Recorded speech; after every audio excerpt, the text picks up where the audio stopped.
The one and the only. Chapter 2: The Reunion of Father and Daughter. Penny did not struggle in his arms. It was as if she had lost her will to fight. The only sign of defiance was the tears that spilled over the corners of her eyes. She had lived her life in the past 5 years like a zombie, benumbing herself to the relentless insults and humiliation targeted at her.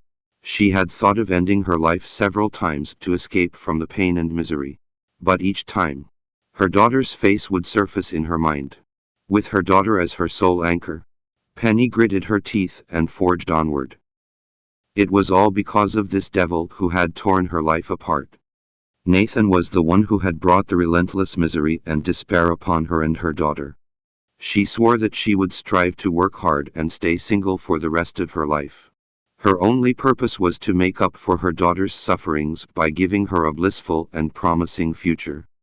Little did she know that the man who had started the tragedy 5 years ago and brought upon the most tortuous times of her life was now back to haunt her. It was like rubbing salt in her wound.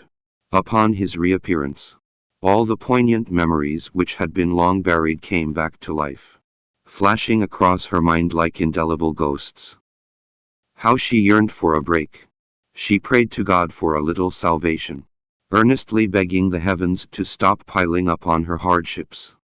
The sight of Penny's piteous state was unbearable to Nathan. He gently put her down and let her stand on her feet. "Can you give me a chance to make up to you and our daughter? Please?" A stony-hearted creature like him was a complete stranger to tenderness. But he begged for the first time in the gentlest manner he could muster. "For the sake of our daughter, and for you as well, please give me a chance," he pleaded. Penny quivered uncontrollably when he uttered "our daughter." It gifted her with a glint of hope as she slowly lifted her eyes. "Trust me. I know what kind of hell you both have gone through over the years," Nathan continued to plead in his soft voice. "I know that you loathe me too. But please give me a chance to make amends." Children from single-parent families are more prone to suffer from personality disorders, which may affect their overall well-being. "Please give me a chance, Penny." Penny's eyes reflected a whirlwind of emotions as she ruminated on his words. Queenie was growing up fast and getting more sensible by the day. A family without a father could never be complete, let alone offer a sense of normalcy and oneness to the child. It broke her heart whenever she saw the pitiful look on Queenie's face when she asked for her papa. Yet, she could only turn away and wipe her tears as she had no answer for her dear daughter. Yes, Queenie needs a father. The determination in Nathan's eyes only fueled her conviction. It took her a long time to decide, but she finally agreed. "All right. I'll give you a chance to reunite with your daughter. I'm giving you the chance because she needs a papa in her life. But let me give you a stern warning: do nothing that might upset her. And just to be clear, the fact that Queenie calls you papa does not mean you are my husband. Do you get it?" "Yes." Nathan nodded his affirmation. Nathan knew well that Penny was giving him the opportunity to reunite with Queenie because she wanted the young girl to have a bright future. It would take a lifetime for her to forgive him for the pain he had inflicted on her, let alone take him as her husband. Those years of suffering in silence had spun an invisible web within her, creating a deadly mess of entangled knots. He knew that it would take time to untwine and unravel those knots of pain and grievances. Meanwhile, inside the elementary classroom of Golden Apple Kindergarten, the teacher was nowhere to be seen. A pudgy boy decked in designer wear was gloating with delight, pulling on a rope. The other end of the rope was tied to the neck of a little girl who was being towed along like a puppy. The fat boy tugged on the makeshift leash impatiently and shouted at her, "Don't you know you are my dog? Queenie, dogs are supposed to bark. Do it now." The victim crawled on her limbs like a puppy, her grubby face stained with chalk dust. She was a little girl around the age of 4. Underneath the grime and dust was a well-defined face with the winsome features of a pretty, innocent young girl.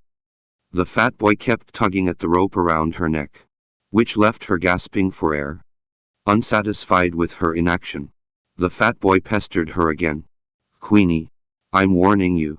Bark. Or I'll get everyone to wallop you. You are a stupid bee asterisk asterisk asterisk asterisk who doesn't even have a father. Her eyes red-rimmed. Queenie sobbed pitifully. No. Don't call me a bee asterisk asterisk asterisk asterisk. I'm not. Listen. I am the king of this place, and when I say you are a bee asterisk asterisk asterisk asterisk, you'd better act like one. Now. Do as I say and bark like a dog. The fat boy was relentlessly cruel and demanding. The rest of the kids laughed at what they saw, as if they were watching a comical cartoon. Nathan and Penny had just reached the entrance of the classroom. The sight of her daughter being leashed like a puppy threw Penny into a state of shock. She rushed forward and lifted Queenie into her arms. She untied the rope from Queenie's neck and tossed it away as if it were a repulsive snake. What happened to you, Queenie? She asked worriedly, her eyes burning with anger. Queenie could not withhold her tears any longer upon seeing her mother. Like a dam that had exploded, she sobbed until her little body trembled. Mama, Max Zan has said that I may be asterisk asterisk asterisk asterisk and that he wants me to bark like a dog. Otherwise, he would get everybody in the class to beat me up. What? Gripped with rage, fury coursed through Penny's veins, making her quiver. She was well aware of this fat bully named Max Zan. He always picked on Queenie as his target. It stunned her when she saw the inhumane treatment that Queenie was receiving from him. Penny held Queenie dearly as she consoled her. You have a papa, Queenie. They are wrong to call you a bee asterisk asterisk asterisk asterisk.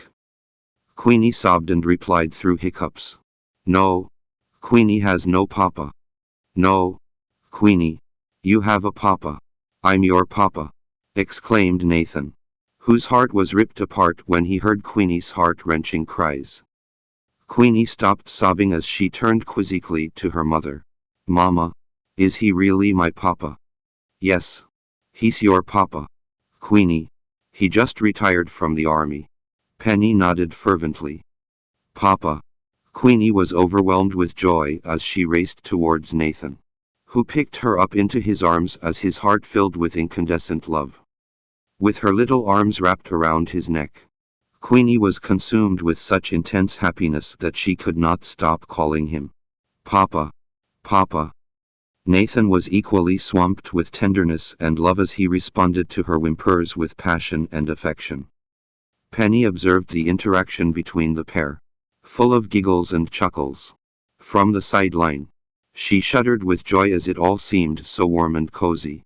Yet it was unbelievably real.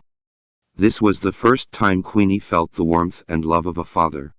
Still huddled close to her father, Queenie repeatedly called him Papa till her voice became hoarse.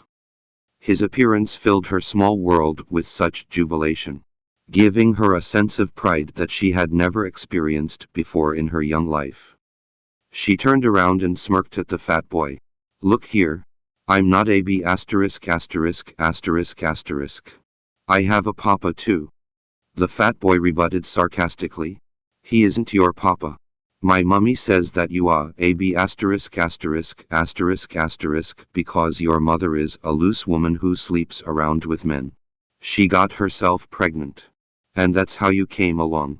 That's why you have no papa. A shadow slipped across Nathan's face when he heard those words. Penny could not hold back any longer. She cautioned the fat boy in a stern tone. Hey, little fellow, watch your words.